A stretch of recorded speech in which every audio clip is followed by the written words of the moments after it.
Bonjour et bienvenue dans cette partie 4 de la série sur la manifestation. Aujourd'hui, nous allons survoler le principe du miroir. Pourquoi la vie vous reflète? Et si je vous disais que la vie ne vous arrive pas contre vous, mais souvent en réponse à ce que vous portez à l'intérieur?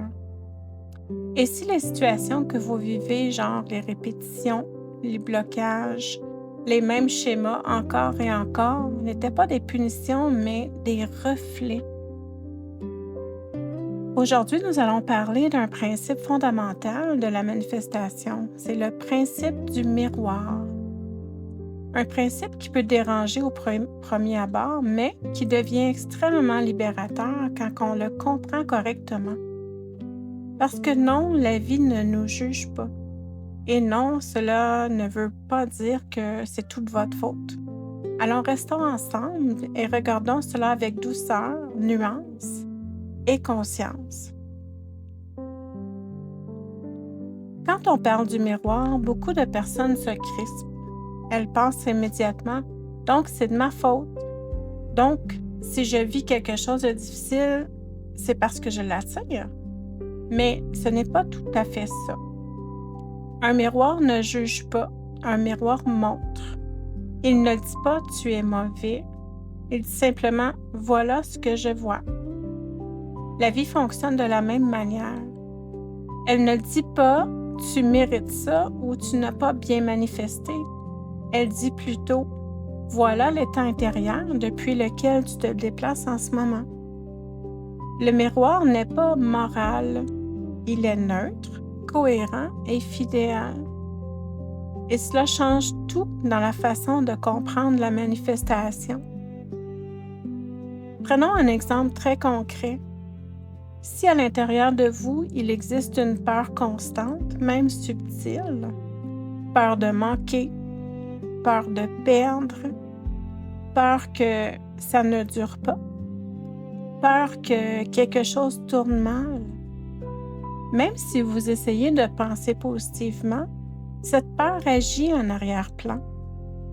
La vie en miroir ne vous punit pas pour cette peur. Elle vous montre simplement des situations qui viennent la confirmer. Vous vivez alors des imprévus, des retards, des déceptions et des signaux qui semblent dire « tu vois, il fallait avoir peur ».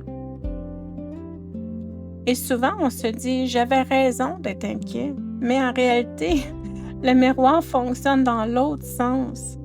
Ce que vous vibrez s'organise autour de vous pour être visible. Ce n'est pas cruel, c'est cohérent. Le même principe s'applique au manque. Le manque attire plus de manque.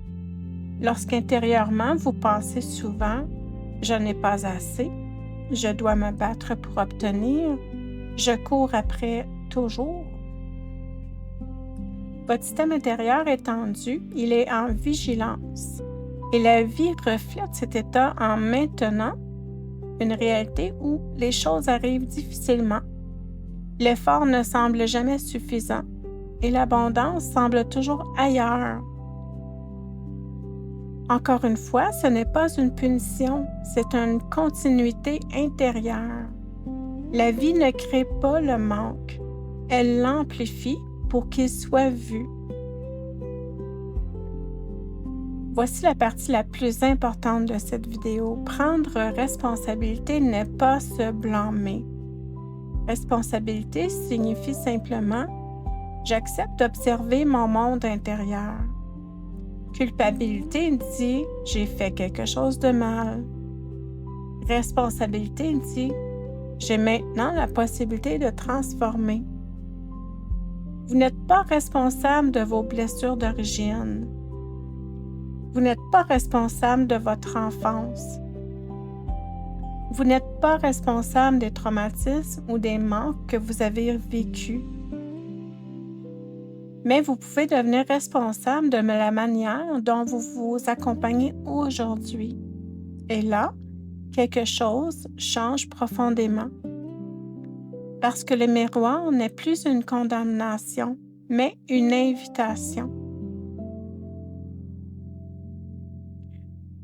Comment utiliser le miroir pour se libérer? Quand une situation se répète dans votre vie, au lieu de vous demander qu'est-ce que j'ai encore fait de mal, vous pouvez doucement vous demander qu'est-ce que cela reflète en moi en ce moment? Quelle peur cherche à être reconnue? Quel manque demande de sécurité?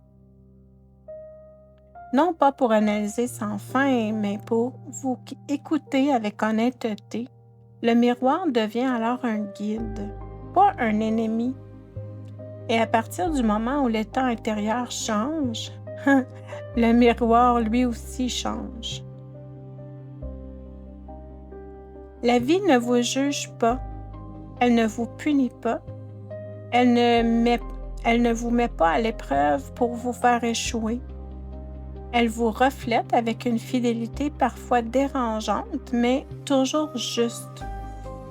Comprendre le principe du miroir, c'est reprendre votre pouvoir sans vous faire violence.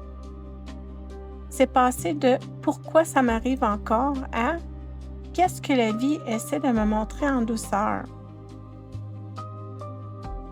Dans les prochaines vidéos, nous irons encore un petit peu plus loin dans le mode survie, le système nerveux et la sécurité intérieure. Pour aujourd'hui, retenez ceci. La vie ne vous fait pas ça, elle vous le montre. Le miroir n'est pas là pour vous condamner, mais pour vous aider à vous reconnaître. J'espère que cette information vous aura aidé. La prochaine suivra sous peu. Bonne journée, au revoir.